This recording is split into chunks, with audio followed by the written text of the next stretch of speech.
এত মোটা মানুষটা নিয়ে কিভাবে উঠতে পারে? দেখি সম্ভব কোনো সময়? জোর করে উঠানোর চেষ্টা হচ্ছে, এখন আবার চেষ্টা করছে।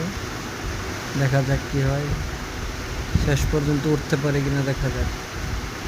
দেখা যাক দেখা যাক দেখা যাক। এখন সম্ভবত স্পিড বোট নিয়ে টান দিবে, সম্ভব হচ্ছে না। দেখা যাক কত দূর যাওয়া যায়। এই যে হচ্ছে, হয় কিনা হয় কিনা হয় কিনা হয় কিনা, হ্যাঁ এখন হচ্ছে। কিন্তু দুঃখের বিষয়, একটু সামনে যে এই প্যারাশুটটা নেমে যাবে এবং লোকটি পানিতে ডুবে যাবে।